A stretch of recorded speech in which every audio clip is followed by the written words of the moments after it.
अस्सलामु अलैकुम वरहमतुल्लाहि वबरकातुहू। दोस्तों, मैं हूं आपका भाई अदील फैयाजी। उम्मीद करता हूं आप लोग खैरियत से होंगे, बहुत अच्छे होंगे। अल्लाह पाक आपको सलामत रखे, शादो आबाद रखे। अजीज़ान मिल्लत इस्लामिया, आज हमारे यहाँ जलसों का क्या हाल है, आज हमारे यहाँ जलसों का क्या मामला है। आज हमारे जलसे सिर्फ रस्मी जलसे बनकर रह गए हैं, सिर्फ लकीर पीटी जा रही है जलसों के नाम पर। बाकी जो जलसों का मकसूद असली है वो फौत हो चुका है, इल्ला माशाअल्लाह। अजीज़ान मिल्लत इस्लामिया, अभी मैं आपको एक वीडियो दिखाने वाला हूं। वो वीडियो सोशल मीडिया पर बड़ी तेजी के साथ गर्दिश कर रहा है। अब ये तो नहीं मालूम कि आखिर वो वीडियो है कहां का, लेकिन ये 101% बिल्कुल सच है कि ये वीडियो अहले सुन्नत व जमात के जलसे का ही है। आप एक नजर इस वीडियो को देख लीजिए कि किस तरह से आपस में हाथापाई हो रही है और किस तरीके से डांट फटकार हो रही है, किस तरीके से एक दूसरे की तौहीन की जा रही है। देखिए वीडियो। मैंने इसका आवाज बंद कर दिया है। आप चूंकि ये उर्दू जबान में भी नहीं बोल रहे हैं, हिंदी जबान में भी नहीं बोल रहे हैं, शायद इनकी जबान कोई दूसरी है, आपको भी समझ में नहीं आएगी, मुझे भी समझ में नहीं आएगी, तो इसलिए मैंने इसका आवाज बंद कर दिया। आप सिर्फ वीडियो देखिए। जाहिर सी बात है, पोस्टर पीछे लगा है, उस पर वाह क्या मर्तबा ए गौस बाला तेरा, ऊंचे ऊंचों के सरों से कदम आला तेरा, वो शेर लिखा है बैनर पर। जाहिर सी बात है कि अहले सुन्नत व जमात के जलसे का ही ये वीडियो है। देखा आपने इस वीडियो को, किस तरह से जलसों का आज मजाक उड़ाया जा रहा है, किस तरीके से आज जलसों के नाम पर लोगों को गुमराह किया जा रहा है। इसीलिए बार बार कहा जाता है, बार बार अपनी कौम से गुजारिश की जाती है, बार बार अपनी कौम से इल्तिमास की जाती है, बार बार अपनी कौम से हाथ जोड़ के कहा जाता है कि जलसों को रस्मी मत बनाइए। जहां जरूरत जलसों की हो वहां पर जलसा कीजिए, और जब जरूरत ना हो तो जलसा मत कीजिए।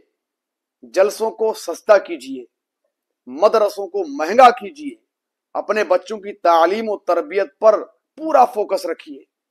ये जो आजकल रस्मी जलसे हो रहे हैं ना, इन जलसों से बताएं आप मुझे कमेंट करके कि किसी को कोई लाभ हुआ हो आज तक, इन तमाम जलसों से कोई फायदा किसी को पहुंचा हो तो आप मुझे बताएं। ये रस्मी जलसे जो है ना, ये जिसमें गवैये बुलाए जाते हैं, जिसमें मीरासी बुलाए जाते हैं, वो मुझे एक शेर याद आता है ना, असद इकबाल साहब ने पढ़ा था, शहरी की जरूरत थी देहाती चले आए, शहरी की जरूरत थी देहाती चले आए, जलसों में ज्यादातर मीरासी चले आए। तो आजकल जलसों का यही हाल है कि जलसों के अंदर मीरासी ज्यादा है, गवैये ज्यादा है। वरना आज भी कोई ऐसा थोड़ी है कि सलीके से नात पढ़ने वाले शोरा कहीं मर गए हों या खत्म हो गए हों। नहीं, आज भी सलीकेमंद शोरा पाए जाते हैं, जो जब नात पढ़ते हैं तो लगता है कि वाकई एक अजीब सी विजदानियत लोगों पर तारी हो जाती है, वजद लोगों पर तारी हो जाता है, और लोग चाहते हैं कि ये पढ़ते रहें, हम सुनते रहें। बाज बाज उलामा ऐसे हैं कि आप उनको सुनेंगे तो लगेगा आपको वाकई कि ये आलिम दीन है और उनकी बात में अल्लाह ने असर भी रखा है। तो आज हमारे जलसों से जो हमारी कौम की इस्लाह नहीं हो पा रही है ना, उसका सबसे बड़ा रीजन यही है कि आज हमारे जलसों की इस्लाह ही नहीं है, हमारे जलसों की खुद इस्लाह नहीं हो रही है, तो फिर जलसों से कौम की इस्लाह कहां से होगी। और नाम रखा जाता है इस्लाह मुआशरा कॉन्फ्रेंस। आह, इस्लाह मुआशरा कॉन्फ्रेंस, ऐसे ऐसे नाम दिए जाते हैं और फिर उनके अंदर क्या होता है आपको अच्छी तरीके से मालूम है। बहरहाल मैं दुआ करता हूँ रब्बे कदीर हमारी कौम को समझ अता फरमाए और हमारी कौम को अल्लाह तबारक व तआला अक्ल सलीम अता फरमाए। और जो रस्मी जलसे हैं इनको खत्म कीजिए, मदरसों पर ध्यान दीजिए, मस्जिदों पर ध्यान दीजिए। नमाज एक वक्त की नहीं, जलसे साहब साल में 12 होंगे। जो अल्लाह ने फर्ज किया है हमने उस फर्ज को बालाए ताक रख दिया, और जो नफली काम है हमने उनको वाजिब फर्ज वाजिब समझ रखा है। और हम ये समझते हैं कि शायद ये जलसे हमने नहीं किए तो क़यामत के दिन अल्लाह तबारक व तआला हमसे इसके बारे में पूछेगा। तो याद रखो, क़यामत के दिन सबसे पहला सवाल नमाज का किया जाएगा।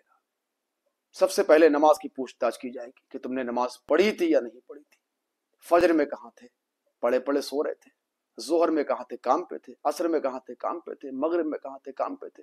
عشاء میں کہاں تھے؟ سو گئے تھے. سب پوچھا جائے گا. جلسے کیجیے، جہاں جلسوں کی ضرورت ہو وہاں جلسے کیجیے، اور بڑے سلیقے کے ساتھ کیجیے. چونکہ ہماری قوم بہت زیادہ پچھڑ چکی ہے، ہماری قوم بہت زیادہ پستیوں میں جا چکی ہے، جبکہ یہ قوم مسلم پستیوں میں جانے کے لیے نہیں تھی. یہ قوم مسلم پستیوں کے لیے نہیں بنائی گئی تھی، بلکہ اس کا مقدر بلندی تھا. لیکن ہم نے اپنے خود مقدر کو پستیوں میں لے جا کے ڈھکیل دیا ہے. تو دعا کریں اللہ پاک ہم سب کو حسن عمل کی توفیق عطا فرمائے. ملتا ہوں کسی اچھی ویڈیو میں، تب تک کے لیے اپنا خیال رکھیں. السلام علیکم ورحمۃ اللہ وبرکاتہ.